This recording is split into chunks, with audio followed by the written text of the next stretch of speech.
Tatlong matitinding immortal games mga kamatyas. Masasabi pong mapapa-seatbelt ka talaga dahil grabe ang yanig sa laban na ito. Papipiliin ko po kayo sa tatlo kung sino or anong game ang mapupusuan nyo po. Pero lahat ito matitindi. Bago natin pasadahan ang 3 immortal games natin, iwanan ko muna kayo ng puzzle, hatid po sa atin ng Internet Chess Club. It's white to play. Ano kaya sa palagay nyo mga kamatyas ang pinakamagandang gagawin ng white dito para maipanalo ng swabe? Lapag nyo po ang inyong mga kasagutan sa comment section below at sa mga wala pa pong Internet Chess Club para makapag-training din po kayo ng daily puzzles at iba pa, ang link po ay nasa description below lamang. Downloadable po sa Play Store at sa App Store.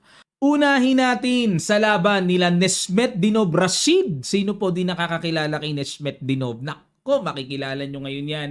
At ang kalaban niya ay si Lucical. At ito po ay ginanap noong 1951 sa Kazan, USSR. Simultaneous exhibition. Ibig pong sabihin mga kamatyas, marami siyang kalaban dito. At sa kabila ng marami siyang kalaban, hati-hati ang isip, itong game na to, outstanding talaga. Nako, matindi po ito. Seatbelt na po. Yayanigin tayo nito.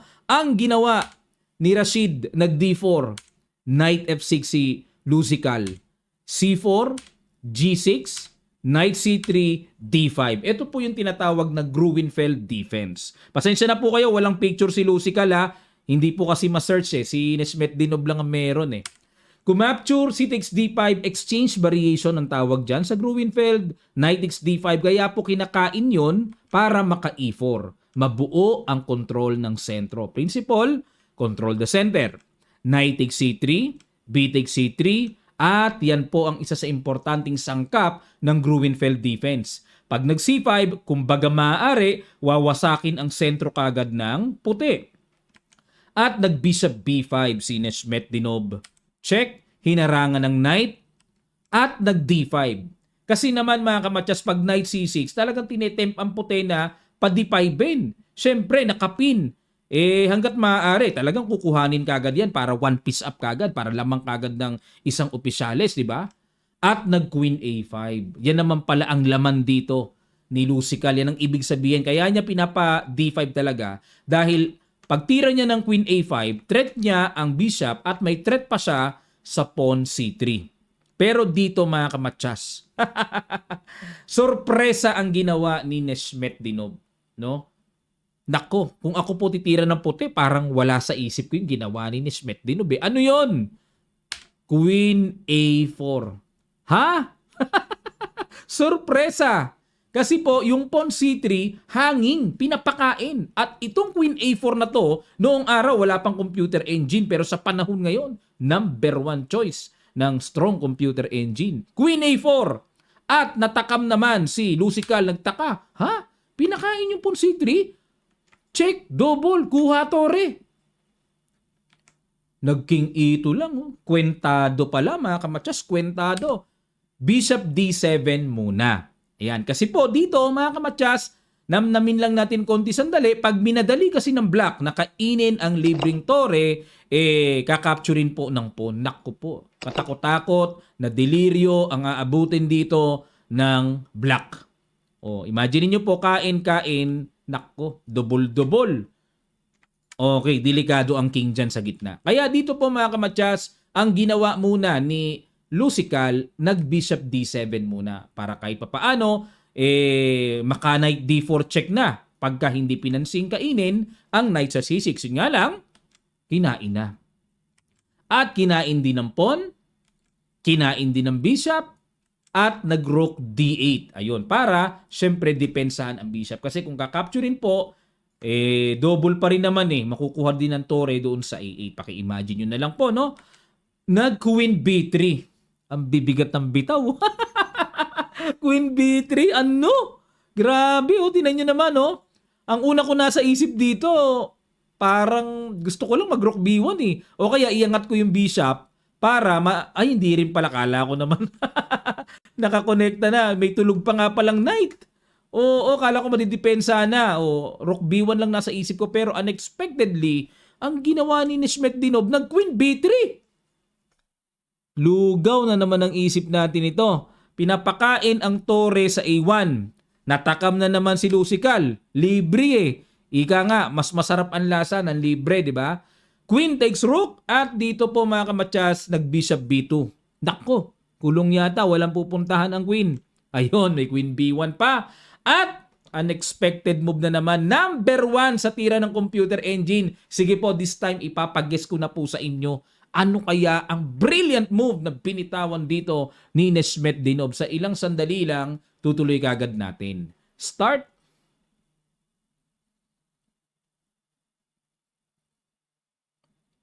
Maraming salamat po. Congrats sa mga nakakita ng tamang tira. Naku, talaga mapapabilib kayo. Knight F3. Inatake lang ang queen. Malakas ang loob ng tore. Bakit? May depensa ba? Wala naman ah. Kinain na naman ni Lusical. Persado no? Forcing talaga eh. Pero mga kamatsas, eto pa ang another. Kaya pala pinakain yan. Eto na naman ang kasunod. Boom! Biruin nyo ha. Yung bishop kung tutuusin, pwede na rin tagpasin ng tore para makabawi-bawi. Pero itong knight e5 ay talagang mas deadly. Bakit? Threatening, matchas sa f7. Puwersado na naman ang gagawin dito e6, syempre. Eh mamatchasin ba naman eh, kailangan i-stop ang matchas na paparating. At dito, kinapture na po ang bishop. Puwersado na naman, capture, chinek doon, puwersado na namang iharang. Kasi po, kung aangat lang ang king, ay nako, napakasama ng pagkakaangat, matik kambing. Walang pupuntahan ng king doon, may bishop. Walang pupuntahan sa d6, may queen. Matchas. Ang ganda ng pagkamatchas, no? Balik tayo mga kamatchas. Kaya kailangan, puwersado talaga, mag-rook d8. Tapos, nag-queen to b5 check. King e7.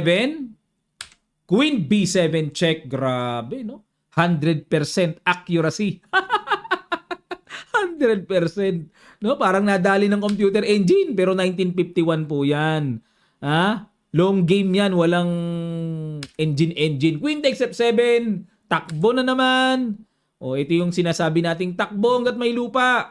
Knight f3 check. Takbo na naman. King h5. Ayun, pati computer ko naghahang eh. At ito po, deklaradong 4 moves mate. Nakita kaya ni Nesmet Dinob, bilangan natin ha. G4, 1. Oh, anong ginawa? Oh, wait lang po ha, naghang pa ang aking chess base. Kinain. Kasi kung doon pupunta, oh, wait lang mga kamatsas ha, himayin lang natin kasi inaccept no, yung sacrifice. What if pumunta doon sa h6? Ano mangyayari? Ano ang kasunod dito? Mamamatchas ba ng pawn? Ano bang tira dito? Analyze. Queen F4. Mabilis lang pala. Queen F4 lang pala mga kamatsas. Ayun. So, wala pupuntahan. Di nga makapunta doon kasi may sniper na bishop. Only move is to play G5 and then queen takes. G5, matchas o kaya queen F6, matchas din. Yan. Okay. Sa tindi ng mga tira ni Nesmet Dinob, yung computer ko, mahanghang eh. Kaya dito kinapture ni Lusical, na-analyze niya, mapapadali buhay niya. Pag tumakbo lang siya, obligadong i-accept. At ito na naman po, queen takes e6. Iskwalado. At dito, pwersado na naman mag-king f4. Kasi po, kung ang gagawin lang ng king, imagine niyo po, king h5, di ko na ititira kasi naghahang eh. Pag king h5, ito po gagawin, may queen h3, guhit na guhit, matchas. Di pwedeng pumunta doon, may knight. Okay, paki-imagine po kung doon pupunta yung king. Kaya obligadong pumunta po king f4. Pero ito na naman, grabe, ginawang pasol. Pasol, oh. Bishop e5 check, king takes e4. At dito mga kamatsas, matikambing ang ginawa. Minatchas ang king sa gitna. Ang ganda. Kaya nung nakita ko to kanina, sabi ko, ang saya. Nakakatuwa. Sana magkaroon ako ng ganitong laban, ano? Matikambing po sa gitna. Ganda ng pagkamatchas, oh. Ilan ang piyesang lamang ng black, mga kamatsas? Oh, dami. Naku po. 1,000,000 ang lamang, sabi nila. Oh, no? Pero, hindi po nakukuha sa lamang ng material ang chess. Number 1 ay sa quality ng position or pwestuhan muna ang number 1 sa chess. Hindi yung material mo. Pangalawa lang yung materialis eh. Okay mga kamatsas, ito pong susunod natin. Nako, kilalang kilala nyo naglaro nito. Walang iba kung hindi sa bakbakan ng mga naging world champions na The Magician of Riga, ang White Mikhail Tal at Tigran Petrosyan. Kilalang agresibo at atakador si Tal, kilalang strategic makunat naman si Petrosyan. Laro nila noong 1974 sa Moscow, Russia, URS Team Championship. Siguradong sila po ay mga pambato sa board 1. Nagharap sila ngayon. Ang ginawa ni Tal, nag-knight F3. G6 si Petrosyan. E4. Bishop G7. D4. At nag-D6. Ayan. Pa-Pirch battle or Pirch defense ang pinili po ni Petrosyan. Knight C3. Knight F6. Bishop E2. Castling. Castling din. So, normal pa yan. Knight C6. D5. Ayan na.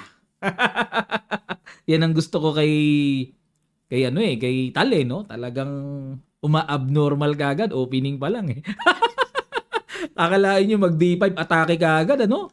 O, binabalikan lang ni Petrosyan. Relax lang. Knight B8. Rook E1. Okay, forma muna sa gitna, nag-E5. Diyan magaling po si Petrosyan. Yung mga pasarasarado para mamaya aatake siya. Pinipilipit niyang nililingkis niya si Tal. Ayaw niya ng sarado. Ininpasan capture para nakabukas. Bishop takes E6. Bishop F4. Develop. At nag-H6. Yan, kunat para walang knight G5. Yan ang basa ko dyan para walang mga ganong lundag.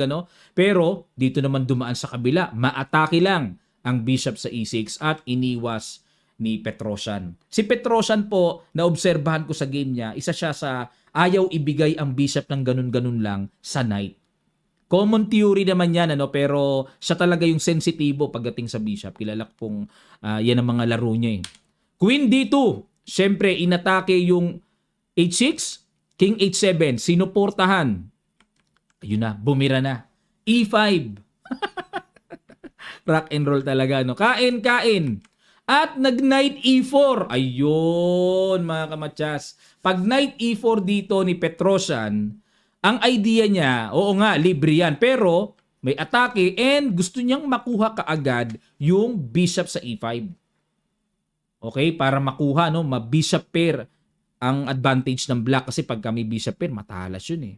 Pero dito, mga kamatsas, timplado ang ginawa. Knight takes E4. Bishop takes E5. Ano ginawa dito? Ay, gumanon lang pala. Sumimple lang. Number 1 move ng computer din. Knight F3. Sige, di ko pa makita eh. Di ko pa matanaw kung anong mangyayari. Knight F3, inatake ang bishop. So, kitang-kita naman. Umatras lang. Kasi po, kung kakapturin yung pawn sa B2, may simpleng rook B1, merong kasimbawi din dun sa B7. Kaya pagka ganun mababawi lang din naman, di na nila kinakain. So, umatras lang. Bishop G7 para play safe lang, pero dito nag-Rook A D1, number 1 move ng computer engine. So itong Rook A D1, syempre nakakapagpa-freeze para di makadevelop ang knight. Kasi pag ginalaw yan ang dumidepensa sa bishop, babagsak ang bishop. Okay po? Ang ginawa dito, dahil sa pagkailang ng pressure sa D-file, ako man ng black, gusto ko po talaga makaiwas dyan sa pin na yan para yung bishop ko, maitakas ko na. At kapag naitakas ko na ang bishop, makaka-develop na ng malaya ang knight ko. Kaya umiwas lang si Petrosyan ng Queen C8. Pero dito mga kamatyas, nag-Bishop C4. Tuloy lang si Tal sa pag-form ng mga something-something dyan. Abangan nyo Bishop E8. Ha? Okay. Okay, gets ko na mga kamatyas, gets ko na. Kaya sa gumanyan kasi gusto niyang ma-develop yung knight sa C6 or pwede rin kaya sa D7.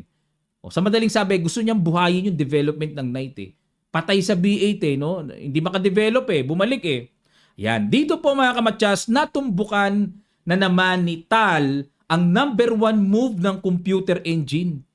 Pakiguess nyo po, brilliant move ito. Unexpected pero meron na palang ganun.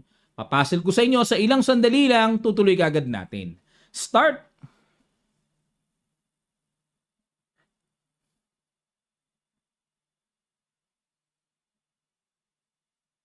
Maraming salamat po sa inyong pagpaparticipate mga kamatyas. Ito po, seatbelt! Boom! Knight EG5. May sacrifice na palang ganyan. Kinain ni Petrosian. Knight takes G5.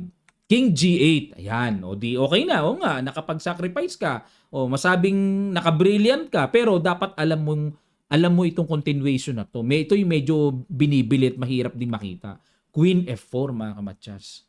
Ano idea ng parang silent move na yan? Hindi naman masasabing parang pang-atake. Sa isang banda may pressure sa F7. Pero ang pinaka-deadly na laman ng Queen F4 ay yung swing to H4 at ayun ang uhulihin na marating ng Queen para mamatchas ang Black King. Ayun, no? Queen H4, then Queen H7. Mapapasipol ka. Ayan, okay? At dito po, nag-Knight D7. Ang plano dito ni Petrosian, okay, sige. May Queen H4 ka, sige. Knight F6 lang ako para protected yung H7 at walang matchas. Okay, bago natin ituloy, ipakita ko sa inyo ang brilliant move mga kamatsas sa pampasel. Paki-subscribe naman ng channel na to sa mga di pa nakakapag-subscribe. Kasi marami po pong nanonood, di pa nakasubscribe eh. Maraming salamat ha, pabor lang. Ito na po, ang brilliant na hindi inaasahan. May boom! Rook takes knight na pala. Sarap! Parang siya na lang ang naglalaro ng chess ha. Diba? Sinacrificean. Para pag Queen H4, walang Knight F6. Diba? Ang ginawa ni Petrosian, nag-Bishop takes Rook. Idea niya, pag nag-Queen H4, at least maialis man lang yung tore para may tatakbuhan yung king doon. Pero, hindi pala didiretso ng Queen H4, pinisak lang, Bishop takes F7, na pa-resign dito ang world champion din na si Petrosian. Bakit po nag-resign? Siyempre, imagine niyo po, King H8, Queen H4, only move harang, kain, matchas. Ngayon, kung kakainin naman ito, Rook takes F7, magku-Queen takes F7, King H8, ayan, ito medyo makakatagal-tagal pa, no? Pero may Queen takes G6. Ano plano? Queen H7, mamatchasin. Paano kung mag-Bishop F5, coach? Wala ka ngayong Queen H7 check kasi may Bishop ako. Ano gagawin? May Knight F7 check, King G8, may Knight H6 check, obligado dito pupunta uli. Kasi kung King F8, may Queen F7, matchas ka agad, di ba? O pagka gumanyan, kakapturin ng Knight. Ayun, may threat pang matchas. Halos dead, ano na rin pala, talagang deads na. Wala na rin talaga mga kamatsas, no? Totally overwhelming na ang white dito. Makakatira pa Queen D7, for example.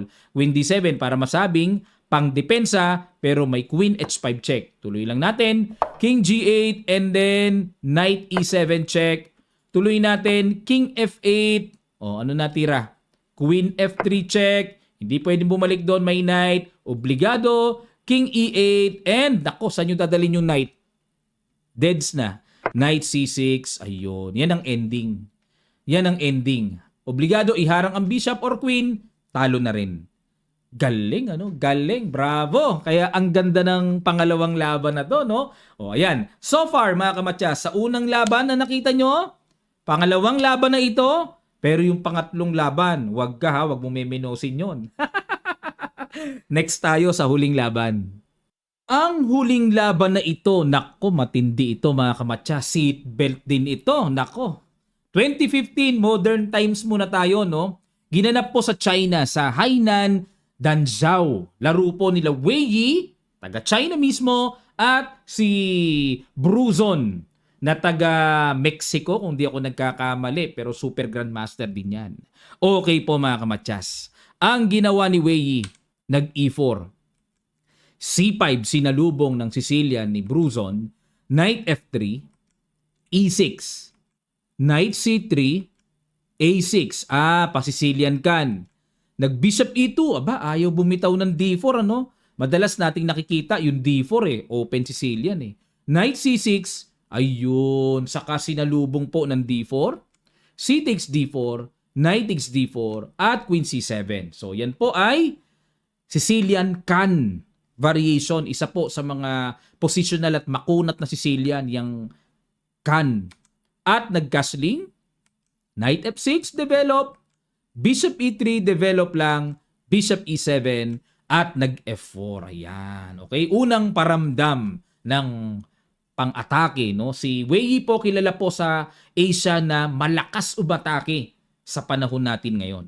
Parang si Dubob yan. Nag-D6, okay? Para hindi po makatulak ang white ng E5 ng ganun-ganun lang. Yun po kasi ang purpose ng F4. Maka E5, maistorbo ang development ng knight sa F6. Kaya agad nilagyan ng depensa ni Bruzon yung E5 square. At nag-king H1. Tawag po dyan, prophylactic move. Pag-iingat lang para hindi tamaan mamaya sa dark square attack no, nang hindi inaasahan. Nag-castling at nag-queen E1. Ayan, parang Sicilian Grand Prix, no? Queen E1, tapos pupunta po yan sa G3 o kaya sa H4 mamaya para makapaghatid pa rin ng atake. Papunta sa king. Knight takes D4, kinain na. Bishop takes D4 at nag-knight C6. Nag-B5. Anong knight C6? Wala na. O, yan. B5.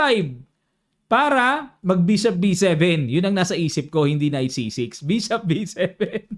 At dito po, nag-queen G3. Ayan na. No? Dito pa lang po, pormadong-pormado. Meron talagang binabalak si Wei ditong something eh. Nag-bishop B7, inatake po ang pawn sa E4, nag-A3 lang. Okay, para walang pang-istorbong B4 na makaka-istorbo sa knight. Ito namang pawn sa E4, hindi pa naman po yan pwedeng capturein kasi may papagapang, may matchas, threatening, no? Yan. Ang ginawa dito, nag-rook D8. Forma muna si Bruzon. Hanap-hanap muna ng timing. Kumbaga, forma-forma lang muna, preparasyon lang muna. Nag-rook AE1. Ganun din si Wei Yi. Nag-rook D7. Okay, para yung isang tore mukhang ilalagay po sa D8 para magkaroon ng battery, nakapatong ang tore, paka-imagine nyo po, at magkaroon ng malakas na atake sa gitna. At nag-bishop D3. Nako, talagang pormadong-pormado. Nakakasana, oh. Ayun na, oh. Mga sniper. Nag-queen D8. Queen pala ilalagay dun sa D8. Ano plano? Parang nakukunatan ako masyado sa kakaabang ng black Nag-queen H3. Samantalang si Wei Yi, hindi po yan basta abang lang. Kasi ang threat na niyang paparating, napakalakas na E5. Imagine niyo po. Bubukas ngayon ng diagonal, papunta sa H7, may threatening matchas at aatakihin yung knight sa F6. Nag-G6 na obliga dito si Bruzon na talagang sobrang lakas ng puwersa, salbahiski threat ang paparating. Salbahe. Ang ginawa po dito, boom, binomba na talaga ni Wei Yi. Pasabog na sa king side. Sinarado naman ni Bruzon itong bishop na yan para kahit papaano maging baldado, hindi gumana. Umatras lang. Okay? Basta importante dito, yung pawn sa F5 na ihatid na pang-atake. At nag-rook E8. Ano plano? Mukhang gaganon. Magbi-bishop F8, mukhang magbi-bishop G7. At dito po kinapture na. Takes. Ayun. Boom! Nag-knight D5 mga kamatsas. Nagparamdam na ng malakas na puwersa. Si Wei Yi, kinain po knight takes D5.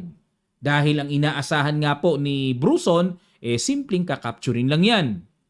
Pero dito po, nagulat ang marami mga kamatsas sa inihanda po ni Wei Yi. Unang puzzle ko sa inyo sa laban na ito, find the brilliant move, number 1, tira ng computer. Sa ilang sandali lang, tutuloy kagad natin. Start.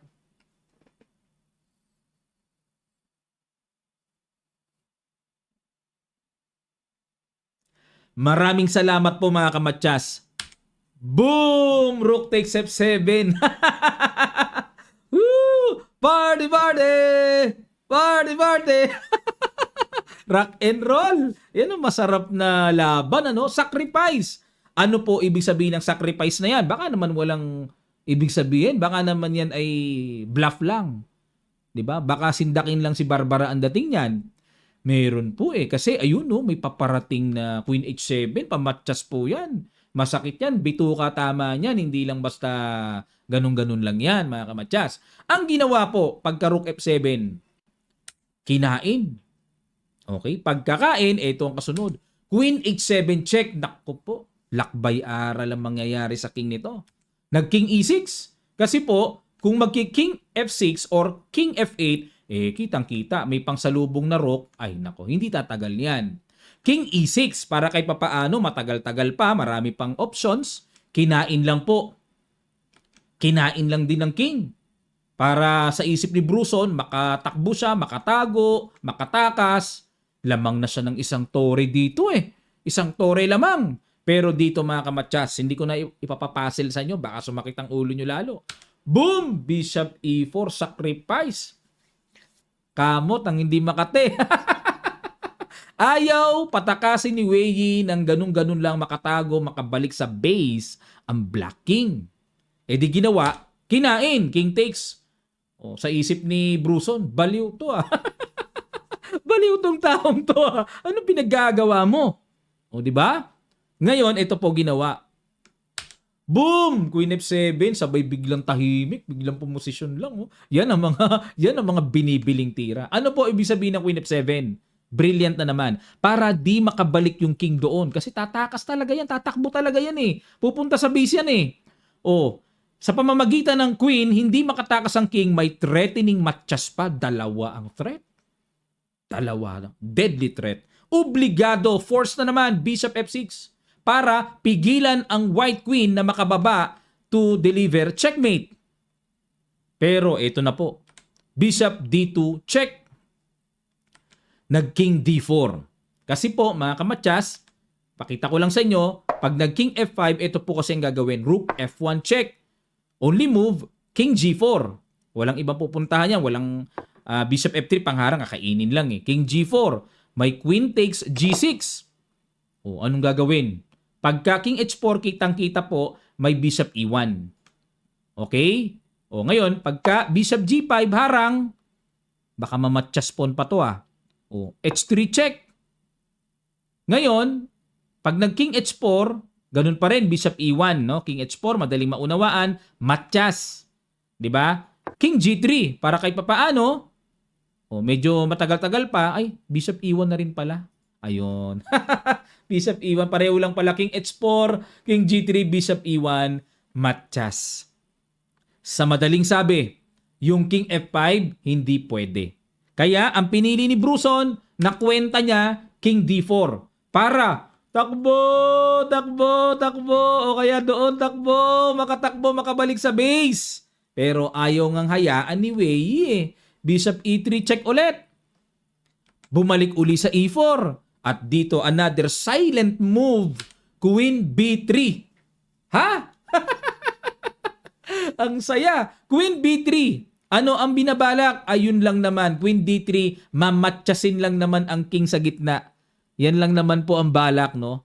Di, obligado na naman. Force move, takbo! King f5, para. Kasi mamatchasin na dito, walang depensa, no? Only move pala yung king f5. Puwersado lahat. Rook f1, check. Puwersado na naman, king g4. Ang mabigat kasi itong mga silent move Yan ang talagang yan ang mga binibili 1, 2, 3. Tatlo na po yung silent moves na nakita natin pero super deadly. Ano ang threat ng Queen D3? Of course, to capture the G6. Meron pa akong Queen D1 nakikita. Pwede rin yun, i-consider. Yan. Ang ginawa, Bishop takes G2. Wala na. Bumalagbag na dito si Bruson. Sakit na ng ulo. Mabaliw-baliw na sa nangyayari. King takes G2. Queen A8 check. Makahinga lang. King G1. Bumaba. Bishop G5. Yan, silip na naman tayo. Nag-Queen E2 check. King H4. At dito po, nag-Bishop F2 check. King H3. At ang last, but the last silent killing move, Bishop E1 silent At naparesign ang Super Grandmaster na si Bruson Batista Lazaro. Bakit po nag-resign? Ito na po kasi ang paparating na threat. Mayroon na kasing Rook F3, tapos Queen G2, pag naging G4, King H5, paki-imagine po, then Rook H3, mamamatchas na rin po. So Rook F3 ang pinaka-deadly threat. Ngayon, para maiwasan yung Rook F3, halimbawa, dito po pumunta, mag-Rook F8 para walang Rook F3. Kaso, kakainin lang din pala. Wala rin pala Pag kinain ng queen, may matchas po sa G2, kitang-kita oh. Queen G2. Ayun, may Queen G2. Matchas. Kaya sa posisyon po na ito, after Bishop E1, wala na pong solusyon. Talagang pamatchas is coming na. Ayun. Halimbawa, paano kung chumek naman dito? Baka naman meron yan. Check! Magkiking H1 lang po. Eh yun na rin ang paparating. Wala talaga. May Rook F3 na rin paparating eh. Ayun oh. O pakita ko na rin sa inyo mga kamatsas. Halimbawa, check. O Rook F3, check. Tapos pag Rook F3, King G4 aangat. Ayan, i-ano ko na, i-stop ko na po yung computer engine ko dahil siya yung pumipigil eh. Oh. Halos maghanghang eh. O King G4, magko-Queen G2, wala bang matchas pawn? O Queen G2, only move King H5, may Rook H3, harang, and then capture matchas. Ayun. Grabe. Sa tatlong immortal games na nakita nyo po mga kamatsas, pili naman kayo. Comment down below. Ano sa tatlong yon ang talaga masasabi nyong napahanga kayo? Anong tawag doon? Jaw-dropping. Ha? Yung baba nyo hanggang dito. Wow! Sige pa mga kamatsas, comment down below. Maraming salamat po. Sana natuto kayo sa 3 Immortal Games na pinag-aralan natin ngayon. At lubos po ako nagpapasalamat sa mga patuloy na sumusuporta. Don't forget to subscribe this channel. Magkita-kita pa tayo sa mga susunod pang maiinit na i-analyze natin, pag-aaralan natin. God willing. Maraming salamat po.